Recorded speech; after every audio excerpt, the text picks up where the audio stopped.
Labadiena, pradedame spaudos konferenciją, kurioje dalyvauja kultūros ministras Dainius Pavalkis bei komisarė Maura Gegenquin. Koks kultūros? Pradedame spaudos konferenciją. Prašau, ministrė, žodis jums. Žinoma, spauda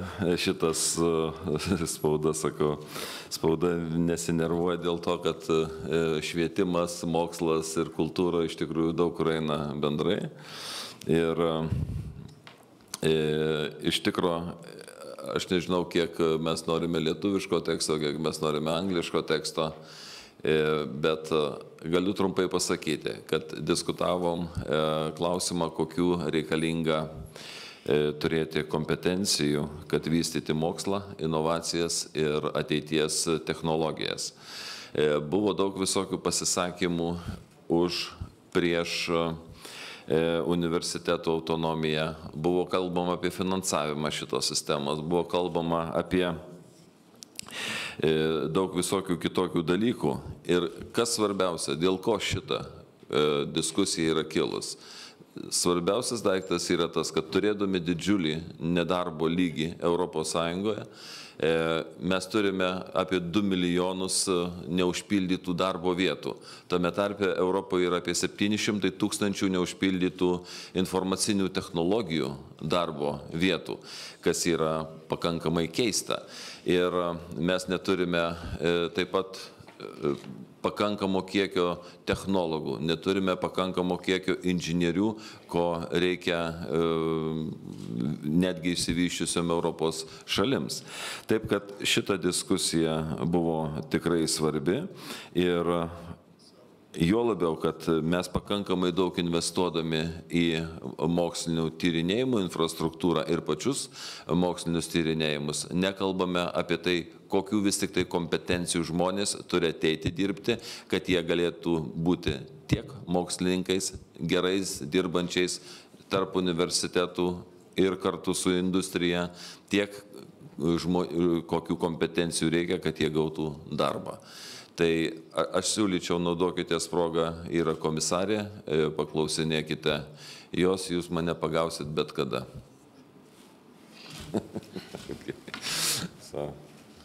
Thank you, thank you. Ačiū. Ačiū, kad susirinkote. Visų pirma, norėčiau padėkoti ministrui Pavalkiui. Jis ne tik numatė mums labai gerą kultūrinę programą vakare, pademonstravęs Lietuvos šokius ir dainas.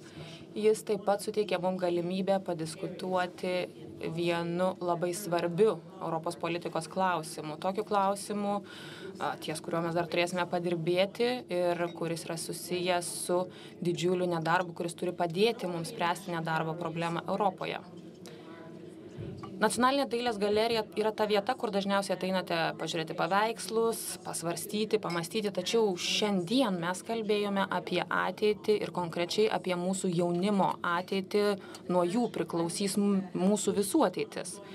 Finansinė krizė reiškia, kad dabar stebime rekordinę bedarbystę Europos Sąjungoje ir dabar 1 iš 4 jaunų žmonių nuo 15 iki 24 metų yra bedarbis. Būtent todėl jaunimo nedarbas buvo pagrindinė tema Europos valstybių ir vyriausybių vadovų susitikime Briuselyje.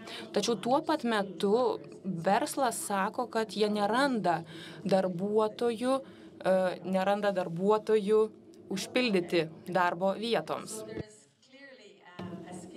Taigi akivaizdu, kad yra tas įgūdžių neatitikimas.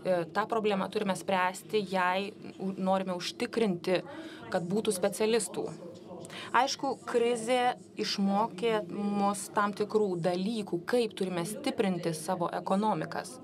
Pažiūrėjus duomenis, matome, kad tos šalys, kuriuose mažiausias jaunimo nedarbas, yra tos šalys, kurios dažniausiai ir daugiausiai investuoja į mokslinius tyrimus ir inovacijas. Tai yra Vokietija, Austrija, Nyderlandai bei Danija. Tai, beje, taip pat yra ir tos šalys, kurios geriausiai išsilaikė per dabartinę krizę. Tai paaiškina, kodėl ES vadovai nusprendė skirti daugiau lėšų inovacijoms ir moksliniams tyrimams per ateinančius 7 metus. ES išsikėlė savo tikslą skirti daugiau lėšų moksliniams tyrimams ir inovacijoms 3 procentus nuo BVP iki 2013 metų.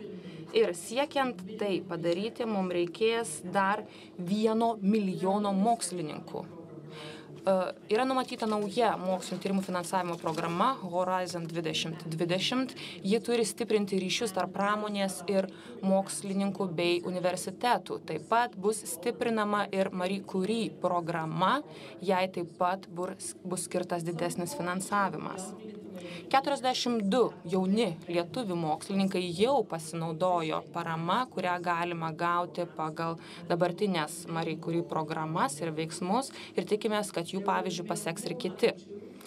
Taip pat daugiau lėšų bus numatyta ir Erasmus Plus programai, tai bus nauja ES programa skirta jaunimui. Kaip žinote, ji pradės galioti 2014 sausį. Ir taip pat turiu priminti, kad 25 000 Lietuvos studentų jau dalyvavo ankstesnėje Erasmus programoje. Erasmus Plus remsis dabartinės Erasmus programos paveldų ir suteiks galimybės daugiau nei 4 milijonams studentų mokytis, taip pat dirbti mokytojais bei dėstytojais kitose šalyse. Tuo pat metu mes raginame skirti daugiau dėmesio tiksliesiems mokslams mokyklose ir ypatingai pritraukti daugiau mergaičių į šią sritį, nes iki šiol tuo daugiau domisi berniukai. Noriu taip pat pabrėžti, kad bus šį rudenį Prahoje surengtas jaunųjų mokslininkų moksleivių konkursas. Mes taip pat esame sukūrę ir Euraxis portalą skirtą mokslininkams, per kurį mokslininkai gali rasti darbo pasiūlymus ir džiaugiamės, kad šis portalas susilaukia didžiulio dėmesio, net 36,5 tūkstančių mokslininkų šiuo metu naudojasi to portalu. Taigi yra pokyčių ir džiugu pabrėžti, kad šiandien aptartos idėjos ir pasiūlymai tikrai bus itin vertingi formuojant mūsų politiką ateityje. Ačiū. Taip, gal klausimų tada, jeigu kas nors turite? Jeigu neturit ką pridėti, tai laukiame klausimų. Tai aš manau, kad ir komisarės pasisakymė ir mano trumpoj įžangoj, dėl ko mes apie tai kalbame, buvo gana aiškiai pasakyta, kokias turime problemas. Taip kad...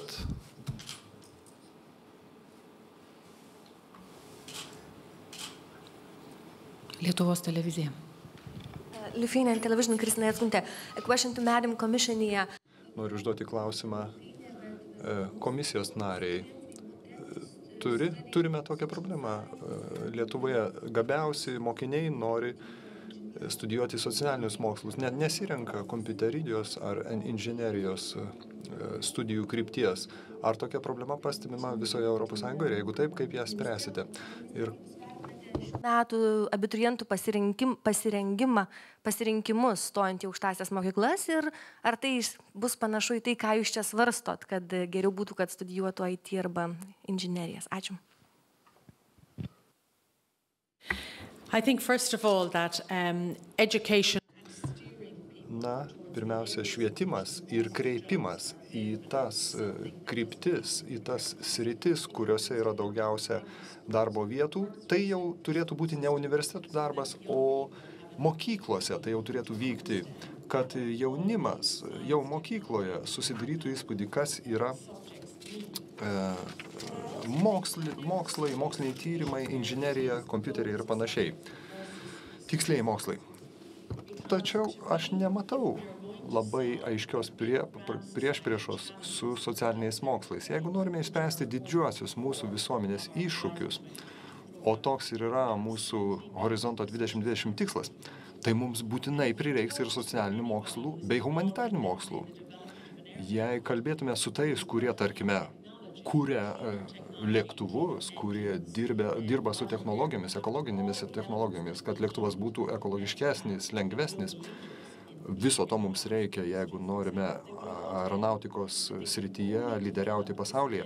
Tai tie žmonės žino, kad tokias technologijas jie sugebės sukurti tik tai tuo atveju, jeigu su inžinieriais ir technologais dirbs socialiniai mokslininkai, kad jie suvoktų klientų poreikius. Tas pats pasakytina apie inžinerijos pramonę, apie automobilių pramonę. Taigi, socialiniai mokslai su tiksliaisiais nekonkuruoja. Mes tiesiog turime jaunimui kuo anksčiau parodyti, kodėl matematika, inžinerija, tikslieji mokslai yra svarbus. Taip pat turime jaunimui tiksliau parodyti, kad nors yra ir daug bedarbių, bet yra ir daug neužpildytų darbo vietų. Inžinerijos srityje, kompiuterijos srityje ir panašiai. Ir jeigu jie nori gauti geresnius darbo pasiūlymus, jiems reikėtų daugiau domėtis tiksliaisiais mokslais. Paskutinių kelių mėnesių laikotarpiu kalbėjau, kad reikalinga rinktis daugiau technologinių mokslų, inžinierinių mokslų. Galbūt mes diskutuojame apie tai, kad įvesti matematikos valstybinį egzaminą į baigiamųjų egzaminų grupę. Buvau šiek tiek kritikuojamas, jeigu taip galima pasakyti. Tačiau šių metų stojimo rezultatai rodo, kad žmonės išgirdo tik tai dalį, kad mokiniai, jaunuoliai išgirdo tik tai dalį įsakymo.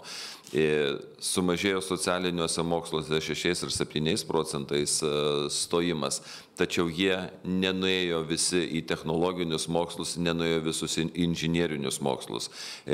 Kažkodėl tai žmonės pasuko į mediciną, kur konkursai labai padidėjo, ir į fizikinius mokslus. Bet, kaip ir komisarė minėjo, tas balansas visuomeniai turi būti išlaikytas, nieks neneigia socialinių mokslų ar humanitarinių mokslų reikšmės, naudos ir panašiai. Bet mes sakome, kad įsidarbinamumas, visuomenės poreikis yra tom specialybėm, apie kurias mes šnekam, ir kad jeigu mes naudojame valstybės resursus, visų mūsų pinigus mes naudojame mokyti studentam, tai mes turim pasakyti, kad tie pinigai išleisti maksimaliai, naudingai, gerai visai visuomeniai, gamybai, pramoniai, kas kels mūsų bendrą Lietuvos lygį. Tai aš manau, kad mes turim rasti balansą ir apie tai buvo šiandien taip pat pakankamai šnekama. BNS. Thank you, Vaidotas Beniušis, Baltic News Service. Dėkuoju, ministrė, aš noriu užduoti klausimą komisijos nariai. Ar svarstama ES priemonių, kurios skatintų jaunimą studijuoti tas disciplinas, specialias disciplinas, kurių reikia, kurių trūksta Europos pramoniai? Ar jūs numatėte kokių nors paskatų ir jei situacija nesikeis, ar manote, kad dėl to didės imigracija tų sričių ekspertų iš užsienio šalių į ES?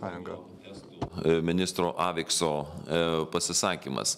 Jisai buvo toksai iškrintantis iš viso konteksto, tačiau jisai ką pasakė? Kad mes turime būtinai nesakyti, kad tai yra universitetų, pramonės, verslo problema, kad žmonės neįsidarbina. Problema yra ir žmonių asmeninė atsakomybė pasirinkti tą specialybę ir pasirinkti taip, kad jisai turėtų įsidarbinamumą ir turėtų aiškę vietą gyvenime. Taip, kad pasakyti vienareikšmiškai, kad tik sistema turi nuspręsti, negalima, ir žmogaus atsakomybė šitoj problemoje tikrai turi būti. Asmeninė žmogaus atsakomybė. Please, Commissioner. In relation to the EU, one of the things I think that's very important. Dėl ES. Labai svarbu, ir jūs tai suvokėte, kad mes nesame atsakingi komisijoje, mes nesame kompetitingi spręsti švietimo klausimus. Tai yra konkreti valstybių narių kompetencija. Tačiau tuo pat metu mes suprantame, kad komisija gali prisidėti šioje srityje. Ir mes tai darome, komisarė. Komisarė Vasilijų, pavyzdžiui, teikia atitinkamus pasiūlymus. Taip pat nepamirškime ir Makalys ekspertų grupės, kuri teikia savo ataskaitas dėl galimų pokyčių švietimo srityje. Ji taip pat dirba glaudžiai su visų šalių švietimo ministrais, su jūsų ministru taip pat ir bando išsiaiškinti, ką valstybės narės galėtų padaryti tam, kad būtų atsižvelgta į įgūdžių poreikius, pramonės įgūdžių poreikius. Mums labai svarbu ir mes suvokiame, jog labai dažnai itin gerą išsilavinimą turintys mokslininkai ir moksliniai tyrėjai išvyksta iš vienos valstybės narės ir vyksta į kitą valstybę narę, nes ten mato daugiau galimybių. Tačiau mes norime nutraukti tą protų nutekėjimo procesą. Per bendrą 7 mokslo programą, per ankstesnės programas mes matėme, kad reikia geresnių konkrečių pasiūlymų šioje srityje, kad reikia miestų draugystės, partnerysčių programų, reikia kurti kompetencijų centrus valstybėse narėse, ypač tose valstybėse narėse, kuriuose protų nutekėjimo problema yra itin aktuali. Ir mes, dirbdami kartu su valstybėmis narėmis, norime skatinti, raginti pasaulinio lygio mokslininkus, profesorius, kurie dirba tiek Europoje, tiek už jos ribų, atvykti ir dirbti universitetuose, aukštesnio mokslo įstaigose ir skleisti informaciją. Matome, kad kompetencija tikrai yra, sakykime taip, užkrečiamas dalykas. Jei geras profesorius gali atvykti valstybę narę, gali skleisti savo žinias, matome beveik visada, kad seka tokį profesorių ir kiti mokslininkai, jis pritraukia ir kitų mokslininkų. Būtent to mes siekime. Dėl ERA pirmininkų programos 111 yra pateikta pasiūlymų įvairiom valstybėm narėm ir dabar mes bandom iškristalizuoti tuos pasiūlymus ir rasti geriausių konkrečių pasiūlymų sąrašą ir nuspręsti, kurios pasiūlymus galime finansiškai paremti. Bet kaip sakiau, tai yra partnerystė. Švietimas yra partnerystė, partnerystės pagrindų vykdomas darbas tarp valstybių narių ir komisijos. Taigi turime bendradarbiauti ir akivaizdu ir dabar tas bendradarbiavimas jau vyksta tarp komisijos ir švietimo ministrų. Jei ne, dėkoju švietimo ir mokslo ministrui ir komisijai. Ačiū. Dėkui visiems. Gal jau gero savaitgalio galima linkėti, ar ne? Okay. Geros dienos tada.